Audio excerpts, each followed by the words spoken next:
My name is Grace. I am 23 years old, and I live in a quiet cottage near the ocean. I looked across the heavy wooden table at the two people who gave me life, and then threw me away. My mother smoothed her silk scarf, and my father checked his expensive watch. They were smiling at me. It wasn't a kind smile. It was the smile you give a child who doesn't understand how the real world works. To them, I was still the fragile girl they kicked out on her 18th birthday with nothing but a suitcase and a lot of fear. They thought I was sitting here because I was desperate. They thought I was weak. Today was the final reading regarding my grandfather's estate. The number was staggering, $3.8 billion. I could see the greed in their eyes. They were already spending the money in their heads. They assumed they would be the ones to manage it. After all, they had spent years telling everyone I was unfit and too emotional to handle anything important. But as the attorney cleared his throat to speak, I didn't feel afraid. I felt a strange, cold calm. My parents thought they were looking at a victim. They had no idea that Grandpa William had left a final instruction that would change everything. They thought they were here to collect a fortune. They didn't know they were actually here to lose it all. But before I tell you how everything flipped, like and subscribe, drop a comment. Where are you watching from? My name is Grace. I am 23 years old. I learned very early that in my house, love wasn't free. It was something you had to buy, but I never had the right currency. My parents, Richard and Alina, were people who loved success.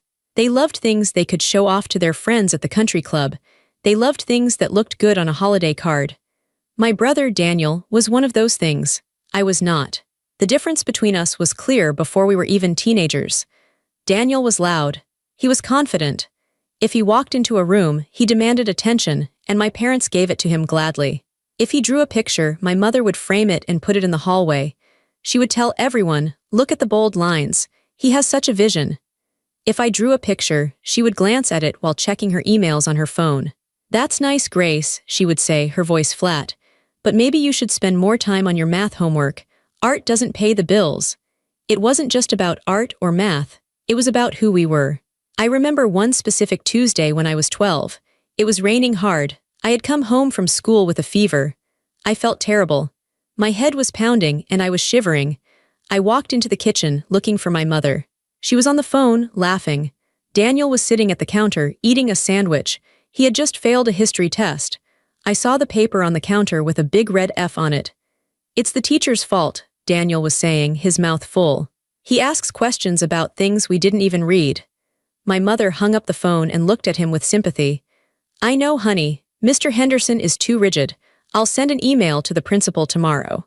We can't have your GPA suffering because a teacher doesn't know how to do his job. Do you want some ice cream to feel better?" Then she looked at me. I was leaning against the doorframe, sweating and pale. "Grace, why are you standing there like that?" she asked. Her tone wasn't worried, it was annoyed. "I don't feel well," I whispered. She sighed. It was a long, loud sigh. "Honestly, Grace, you are always not feeling well. You're so fragile. It's just a little rain. Go upstairs and lie down. And don't get Daniel sick, he has soccer practice tomorrow." That was the dynamic. Daniel's failure was someone else's fault. My sickness was an inconvenience. As we got older, the gap became financial. It wasn't just affection anymore, it was money. When Daniel turned 16, my parents bought him a brand new sports car. It was black, shiny, and loud. They put a big red bow on it and took 100 photos for Facebook. "Our boy is hitting the road," my dad captioned it. 2 months later, Daniel crashed it. He was driving too fast and hit a mailbox and a fence. I watched from my bedroom window as my dad inspected the damage. I expected him to be furious. I expected him to yell. Instead, he slapped Daniel on the back. "It happens, son," Dad said. "Cars can be replaced. At least you were driving aggressively. That shows leadership. We'll get you a better one." A year later, I turned 16. There was no car, there was no party. "We think it's better if you focus on your studies," my dad told me at dinner. "You get distracted easily, Grace. A car would just be a temptation to waste time. Besides, the bus is safe." I didn't argue. I learned not to argue. Arguing just made them call me emotional. In their eyes, I was a bad investment. I was quiet, I liked to read. I volunteered at the animal shelter. I didn't care about status or networking. To Richard and Alina, this meant I was defective. They called it uneconomical. "You have no drive," my mother would tell me while I washed the dishes, a chore Daniel never had to do. "You're too soft. The world is going to eat you alive, Grace, and don't expect us to bail you out when it does. They were preparing me for failure. They wanted me to fail so they could be right. They wanted to point at me and say, "See, we told you she was weak." But I wasn't weak. I was just invisible, and being invisible gave me a lot of time to watch and a lot of time to hurt. The morning of my 18th birthday was a Tuesday. I woke up with a small knot of hope in my stomach. I knew better, but I still hoped. Maybe today would be different. 18 is a big number. It's the start of adulthood. I walked downstairs. The house was quiet. My parents were sitting at the dining table. It wasn't set for breakfast. There were no pancakes, no balloons, no presents. Instead, there was a folder. My father was wearing his business suit. My mother was dressed for a charity luncheon. They looked like they were about to conduct a merger, not wish their daughter a happy birthday. "Sit down, Grace," my father said. He didn't look up from his tablet. I sat. The chair felt cold and hard. "Happy birthday," my mother said, but she said it the way you say good morning to a stranger in an elevator. Polite but empty. "Thank you," I said. My father pushed the folder toward me. "You're 18 now. According to the law, you are an adult."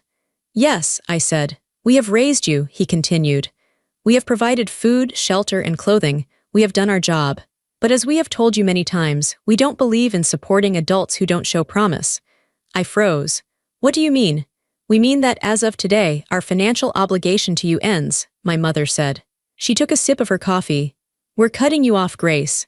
I looked from one to the other. I tried to laugh, thinking it was a joke. "Okay, but I'm still in high school. I have 3 months until graduation." "That's your problem to solve," Dad said. "We are done funding your lack of ambition. We've seen your grades. They're fine, but they aren't stellar. You don't have a business plan. You don't have a vision. We aren't going to pour money into a sinking ship." "Where am I supposed to go?" I asked. My voice started to shake. "You're smart enough to figure it out," Mom said. "Or maybe you aren't. This is your test. Sink or swim." "But what about Daniel?" I asked. I couldn't help it. "Daniel is 20. He's in college. You pay for his apartment. You pay for his tuition. You give him an allowance." My father slammed his hand on the table. The sound echoed in the big, empty room. "Do not compare yourself to your brother," he shouted. "Daniel is building a future. Daniel is making connections. He is an investment. You are just existing." "We've packed a bag for you," my mother added calmly. She pointed to the hallway. There was one suitcase standing by the door. It was my old suitcase, the one with the broken zipper. "You have an hour to collect anything else you need," she said. "We're changing the locks at noon." I stared at them. They weren't angry. They weren't sad. They were indifferent. To them, this was just a business decision. They were cutting overhead costs. I didn't scream. I didn't cry. I think I was in shock. I went upstairs to my room. I packed my clothes. I packed my books. I took the photo of my grandmother, my mom's mom, who had died years ago. I left everything else. When I walked out the front door, neither of them came to say goodbye. I heard the TV turn on in the den. They were already moving on with their day. I had $75 in my pocket from babysitting. I had nowhere to go. I called my friend Sarah. I was crying so hard I could barely speak. Sarah's mom let me sleep on their couch. I stayed there for 3 weeks. I got a job at a diner washing dishes. Then I got a second job cleaning offices at night. I finished high school while working 40 hours a week. I was tired all the time. My hands were chapped from the dishwater. My back ached from scrubbing floors. Meanwhile, I saw photos on Instagram. Daniel was on spring break in Cabo. My parents had paid for the trip. He was holding a drink, laughing, surrounded by friends. I was eating instant noodles and sleeping on a couch, wondering why my own parents hated me so much. For 6 months, I didn't speak to anyone in my family. I was too ashamed and too busy trying to survive. I was renting a tiny room in a basement apartment. It smelled like mold and the heater didn't work well, but it was mine. Then my phone rang. It was a number I didn't recognize. "Hello," I answered, wiping a table at the diner. "Grace." The voice was deep and gravelly. It was my grandfather William, my father's father. I hadn't seen Grandpa William in years. My parents rarely visited him. They said he was difficult and old-fashioned. They only went to see him on holidays, and only because he was rich. They wanted to stay in his will. "Hi, Grandpa," I said. I felt a lump in my throat. "Where are you?" he asked. "I went to your parents' house. They said you moved out. They said you wanted to explore the world. But they wouldn't give me your number. I had to hire a private investigator to find you." I almost dropped the phone. You hired an investigator. I knew they were lying, he said. Richard is a bad liar. He sweats when he lies. Grace, meet me for dinner, tonight. I'm sending a car. I tried to say no. I was wearing my work uniform. I smelled like grease. But he insisted. That night I sat across from him at a quiet steakhouse. I felt out of place. But Grandpa William didn't care. He looked at me with sharp, blue eyes. He looked old, much older than I remembered. His hands shook a little when he held his water glass. Tell me the truth, he said. Why are you living in a basement? So I told him. I told him about the birthday, the suitcase, the business verdict. I told him about the 3 jobs. I told him how they compared me to Daniel. I expected him to tell me I should apologize to my parents. I expected him to say, well, they just want you to be tough. Instead, he reached across the table and took my hand. His skin was dry and paper-thin. They are fools, he said softly. I looked up, surprised. Richard has always been a fool, Grandpa said. He thinks money is character, he thinks noise is strength. He doesn't see you, Grace. I'm not like them, Grandpa, I said. I'm not good at business. I'm not aggressive. Good, he said firmly. Aggression is cheap, true strength is quiet. You have survived, haven't you? You didn't crumble, you are working, you are paying your own way. Do you know how much respect I have for that? He squeezed my hand. Daniel asks me for money once a week, Grandpa said. He comes to my house, drinks my scotch, and asks for a loan for some new idea that will fail in a month. You never asked for a dime. I wanted to, I admitted. I was scared. But you didn't, you figured it out. From that night on, Grandpa William became my secret. We met once a week. I would go to his large, quiet estate on Sundays. We didn't talk about money. We talked about books. We talked about history. We sat in his garden and watched the birds. He was the first person to ask me what I thought about things. What is your opinion on this article, Grace? He would ask. I don't know, Grandpa. Dad always said my opinions were emotional. Your dad is an idiot, he would snap. Tell me what you feel. Feelings are information. Use them. He made me feel smart. He made me feel seen. He saw my sensitivity not as a weakness, but as a superpower. You notice things, he told me once. You notice when I'm tired before I say it. You notice when the gardener is having a bad day. That is perception, Grace. That is valuable. Business isn't just about numbers. It's about people. If you understand people, you understand everything. He offered to pay for my college. I refused. I told him I wanted to do it myself. He smiled then, a real, proud smile. Stubborn, he said, just like me. He never told my parents we were meeting. Let them think what they want, he said. They are too busy looking in the mirror to notice what's happening in the real world. For 4 years, he was my anchor. He was the only family I had. The call came at 3 a.m. It was Grandpa's nurse. Grace, she said, her voice gentle. It's time, you should come. I drove my beat-up Honda to his estate. I ran up the stairs to his bedroom. He was breathing shallowly. He looked very small in the big bed. I sat beside him and held his hand. I'm here, Grandpa, I whispered. He opened his eyes. They were cloudy, but he knew me. My brave girl, he whispered. It was barely a sound. Don't let them break you. I won't, I promised. I've taken care of it, he said. Just wait.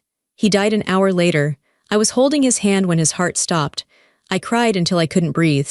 I felt like the roof had been ripped off my life. He was my safety. He was the only one who loved me. Then the door opened. My parents walked in. Daniel was with them. They were dressed perfectly. My mother had her hair done. My father was wearing a dark suit. They didn't look like people who had rushed over in the middle of the night. They looked like they were arriving for a photo op.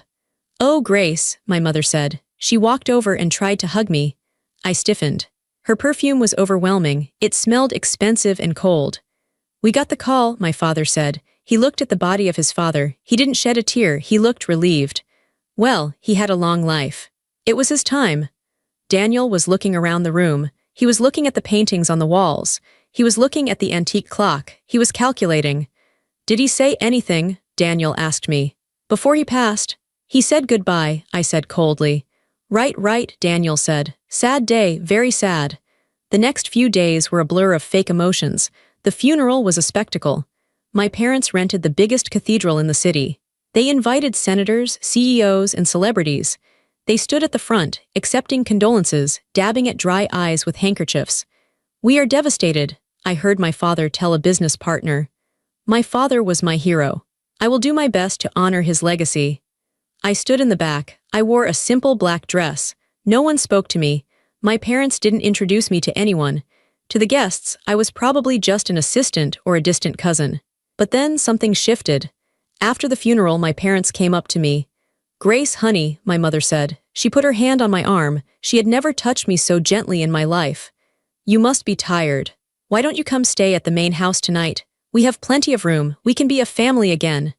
I looked at her. I knew exactly what this was. They knew the will reading was tomorrow. They knew Grandpa was worth billions. They didn't know what was in the will, but they wanted to make sure I was close. They wanted to make sure I was managed.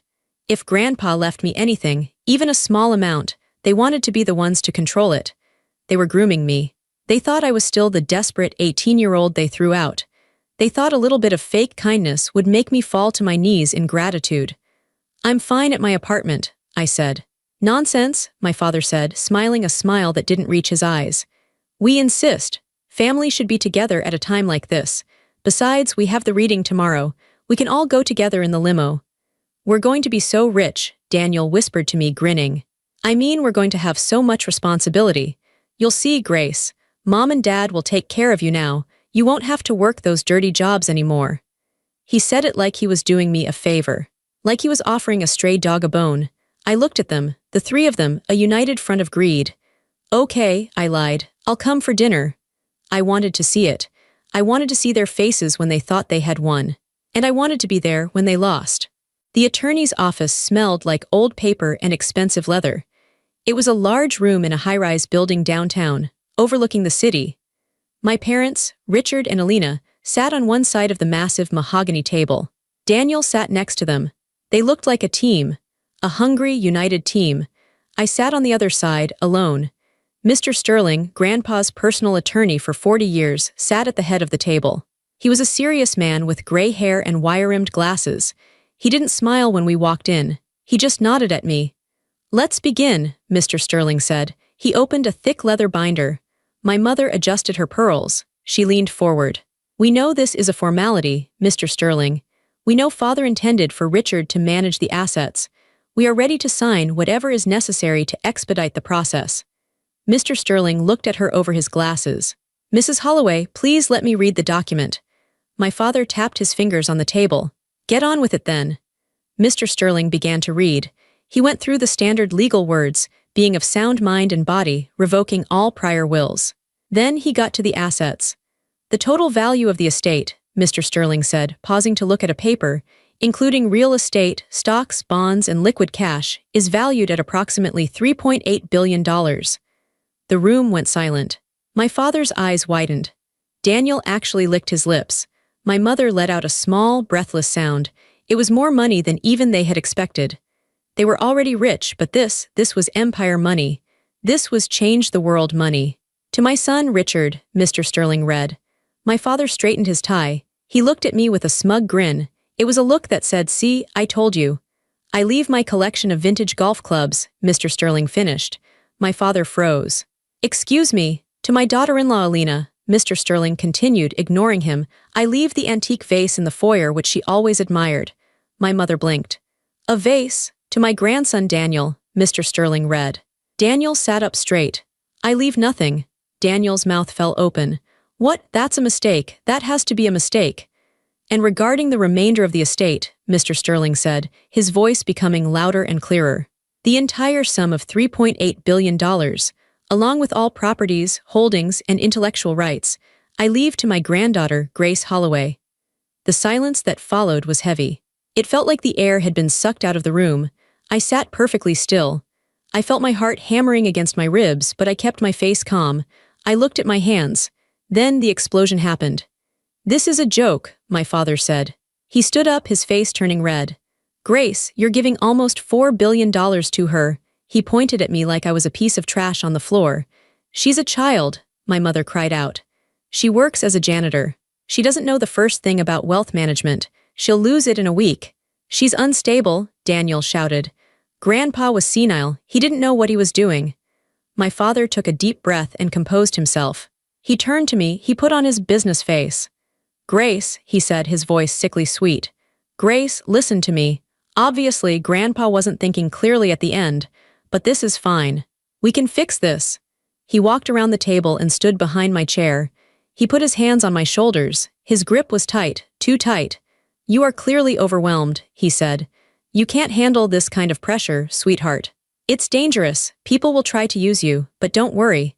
Mommy and I will step in. We will manage the trust for you. We'll give you a very generous allowance. You can quit your little jobs. You can travel. We'll take the burden off your shoulders. My mother nodded eagerly. Yes, Grace, we'll handle the heavy lifting. You just sign the power of attorney over to your father. It's for your own good. They were doing it again. They were treating me like I was stupid. They thought I would be so grateful for their attention that I would hand over $4 billion just to make them smile. I looked at Mr. Sterling. He was watching me. He was waiting. I don't want you to manage it, I said. My voice was quiet, but it didn't shake. Excuse me, my father said. His smile faltered. I don't want your help, I said, louder this time. I don't need an allowance, it's my money. Grandpa left it to me. You ungrateful little brat, my mother hissed. The mask dropped instantly. We are your parents, you owe us. I owe you nothing, I said. You cut me off, remember. A business verdict. My father's face turned purple. You will sign that paper, Grace, or so help me God, I will bury you in court. I will have you declared mentally incompetent. I will take every cent. Mr. Sterling cleared his throat. The sound was like a gavel striking wood. Mr. Holloway, please sit down, the attorney said. His voice was cold steel. I am talking to my daughter, my father snapped. You are threatening the sole beneficiary, Mr. Sterling said. And you are doing it prematurely. I have not finished reading the will. My father paused. What else is there? Turn the page, Mr. Sterling said to himself, though he knew the words by heart. He looked directly at my parents. William Holloway anticipated this reaction, Mr. Sterling said. He knew you well, Richard. He knew you would try to bully Grace. He knew you would try to take control. So he added a specific set of clauses. They are ironclad. Mr. Sterling began to read again. Clause 4. Independence of the beneficiary. Under no circumstances is the estate to be placed under the management, oversight, or trusteeship of Richard Holloway, Alina Holloway, or Daniel Holloway. Grace is to have full autonomous control immediately. My parents looked like they had been slapped. Clause 5. The interference penalty, Mr. Sterling read. He looked up to make sure they were listening. If Richard, Alina, or Daniel attempt to contest this will, if they attempt to file for guardianship of Grace, or if they attempt to coerce her into signing over assets, they are to be immediately and permanently disinherited from any family trusts previously established. Furthermore, Grace is instructed to dissolve the family charitable foundation, which Richard uses for his public image, and redirect all funds to animal shelters. My father sat down heavily. He looked like he was having a heart attack. The foundation was his pride and joy. It was how he got into all the fancy parties. He can't do that, my father whispered. He can, and he did, Mr. Sterling said. But there is one more thing, a personal letter. He wanted me to read it to you. Mr. Sterling pulled out a single sheet of paper. It was handwritten. I recognized Grandpa's shaky script. Dear Richard and Alina, you are probably angry. You are probably wondering why I chose Grace. You think it is a mistake. It is not. I watched you for years. I watched you ignore the only child you had who possessed a kind heart. I watched you throw her away because she didn't fit your image. You value money more than blood. You value status more than love. I chose Grace not because she is my granddaughter, but because she is a good person. She struggled and you let her. She starved and you ate well. She needed you and you turned your backs. You think she is weak because she is quiet. You are wrong. She is the strongest of you all. She survived your neglect without becoming bitter. That is a miracle. The money is hers. If you want anything from her, you will have to learn to ask. And for the first time in your lives, you will have to accept that she has the power to say no. William. The room was silent for a long time. Daniel was the first to speak. He looked at me, his eyes wide and terrified. Grace, he said. Grace, look, I know I was a jerk sometimes, but we're siblings. You wouldn't really cut me out, right? I have loans. I have the car payments. You'll help me, right? I looked at him. I remembered him laughing while I washed dishes. I remembered him crashing his car and getting a new one while I took the bus. I don't know, Daniel, I said calmly. I'll have to think about it. It might not be a good investment. He flinched. It was the exact phrase our father had used on me 1,000 times. My father stood up. He didn't look at me. He looked at Mr. Sterling. We'll see you in court. I wouldn't recommend it, Mr. Sterling said dryly. They stormed out. My mother was crying not tears of sadness but tears of rage. Daniel followed them like a lost puppy. I stayed in the chair. Mr. Sterling closed the binder. He smiled at me, a genuine, warm smile. He was very proud of you, Grace, he said. Now, shall we get to work? They didn't listen to the warning. Their greed was too strong. 2 weeks later, I was served with a lawsuit. My parents filed a petition claiming I was mentally unfit to manage the estate. They claimed I had undue influence over Grandpa in his final days. They claimed I had manipulated a senile old man. It was a lie, a nasty, public lie. The trial became a spectacle. My parents hired a team of aggressive lawyers. They gave interviews to the press. We are just concerned for our daughter, my mother told a reporter, wiping away a fake tear. She has a history of emotional instability. This kind of money is a burden. We just want to protect her. I didn't give interviews. I didn't go on TV. I just listened to Mr. Sterling. Let them talk, he said. The truth is in the evidence. The day of the final hearing, the courtroom was packed. My parents sat with their lawyers, looking confident. They thought they were going to win because they always won. They were rich, powerful people. I was just Grace. Their lawyer stood up. He was a loud man who liked to pace around. Your Honor, he said.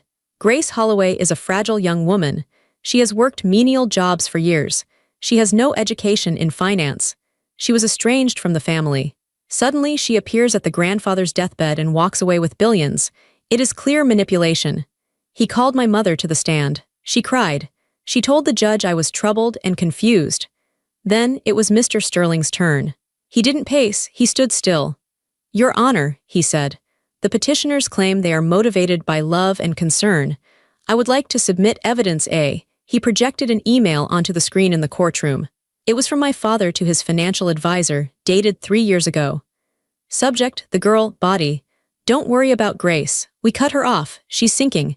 She'll be begging to come back in a year and then we can control her terms. Focus on Daniel's trust.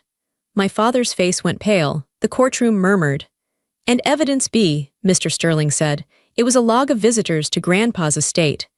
In the last 4 years of William Holloway's life, Mr. Sterling said, Grace Holloway visited him 208 times. She spent every Sunday with him. She took him to doctor appointments. She read to him.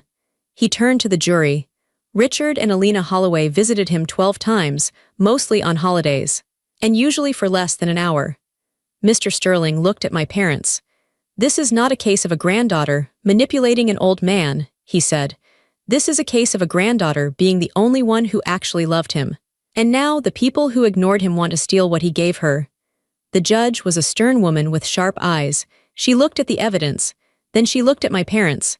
Her expression was one of pure disgust. Mr. and Mrs. Holloway, the judge said, this petition is baseless. It is clear to this court that your father was of sound mind. His instructions are explicit. He anticipated exactly what you are doing today. She leaned forward. Not only am I dismissing this case, she said, but I am upholding the interference penalty clause in the will. By filing this frivolous lawsuit, you have triggered your own disinheritance from the family trusts. You have effectively sued yourselves out of your own safety net. My mother gasped. My father looked like he had been punched in the stomach. The estate belongs to Grace Holloway, the judge ruled. Case closed. I walked out of the courtroom. Reporters were shouting questions. Cameras were flashing. My parents were arguing with their lawyers in the corner, looking panicked. I didn't stop. I walked straight to my car. I didn't feel giddy. I didn't feel triumphant. I just felt clean. The truth was out. Everyone knew who they really were. They didn't listen to the warning. Their greed was too strong. 2 weeks later, I was served with a lawsuit. My parents filed a petition claiming I was mentally unfit to manage the estate. They claimed I had undue influence over Grandpa in his final days. They claimed I had manipulated a senile old man. It was a lie, a nasty, public lie. The trial became a spectacle. My parents hired a team of aggressive lawyers. They gave interviews to the press. We are just concerned for our daughter, my mother told a reporter, wiping away a fake tear. She has a history of emotional instability. This kind of money is a burden. We just want to protect her. I didn't give interviews. I didn't go on TV. I just listened to Mr. Sterling. Let them talk, he said. The truth is in the evidence. The day of the final hearing, the courtroom was packed. My parents sat with their lawyers, looking confident. They thought they were going to win because they always won. They were rich, powerful people. I was just Grace. Their lawyer stood up. He was a loud man who liked to pace around. "Your Honor," he said, "Grace Holloway is a fragile young woman. She has worked menial jobs for years. She has no education in finance. She was estranged from the family. Suddenly, she appears at the grandfather's deathbed and walks away with billions. It is clear manipulation." He called my mother to the stand. She cried. She told the judge I was troubled and confused. Then it was Mr. Sterling's turn. He didn't pace, he stood still. "Your Honor," he said, "the petitioners claim they are motivated by love and concern. I would like to submit evidence A." He projected an email onto the screen in the courtroom. It was from my father to his financial advisor, dated 3 years ago. Subject, the girl, body. "Don't worry about Grace. We cut her off. She's sinking. She'll be begging to come back in a year and then we can control her terms. Focus on Daniel's trust." My father's face went pale. The courtroom murmured. "And evidence B," Mr. Sterling said. It was a log of visitors to Grandpa's estate. "In the last 4 years of William Holloway's life," Mr. Sterling said, "Grace Holloway visited him 208 times. She spent every Sunday with him. She took him to doctor appointments. She read to him." He turned to the jury. "Richard and Alina Holloway visited him 12 times, mostly on holidays, and usually for less than an hour." Mr. Sterling looked at my parents. "This is not a case of a granddaughter manipulating an old man," he said. "This is a case of a granddaughter being the only one who actually loved him. And now the people who ignored him want to steal what he gave her." The judge was a stern woman with sharp eyes. She looked at the evidence.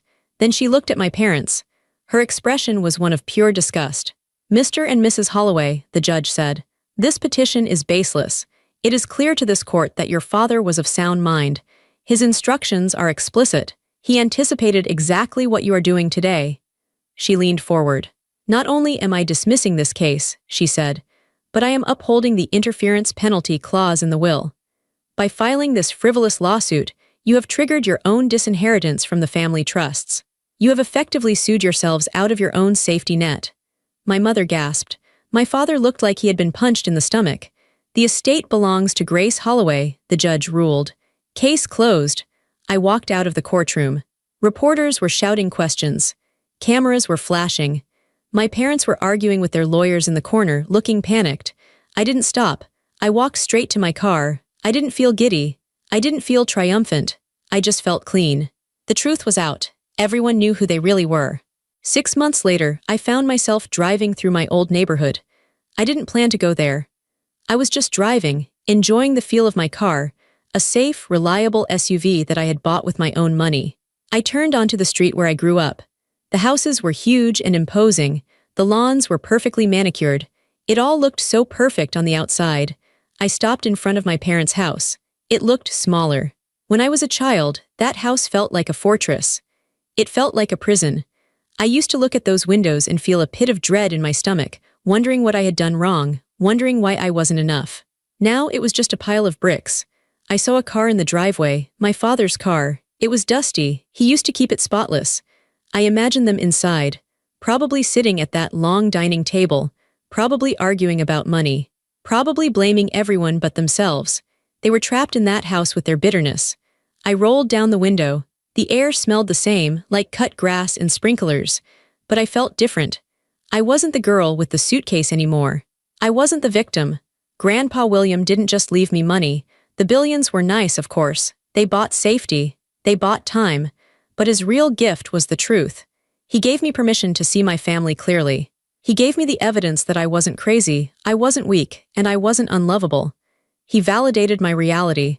I realized then that I didn't hate them. Hate takes too much energy. Hate is an attachment. I felt indifference. I didn't want to punish them anymore. Life had already punished them. They had lost the only 2 people who would have loved them for free, me and Grandpa. Now they were alone with their things. I put the car in gear. My phone buzzed. It was an email from the director of the youth shelter we had just opened. "Grace, the new beds arrived. The kids are so happy. Thank you." I smiled, a real smile. I looked at the house one last time. "Goodbye," I whispered. I didn't say it with anger. I said it with relief. I drove away, watching the house shrink in my rearview mirror until it was just a speck, and then it was gone. The road ahead was wide open. The sun was setting, painting the sky in colors of purple and gold. I turned on the radio and sang along to a song I liked. I was free. I finally understood what Grandpa meant. The best revenge isn't destroying your enemies. It's living a life so full, so happy, and so complete that they simply cease to matter. I didn't take anything from them. I just stopped letting them take from me. And for the first time in my life, I chose peace on my own terms.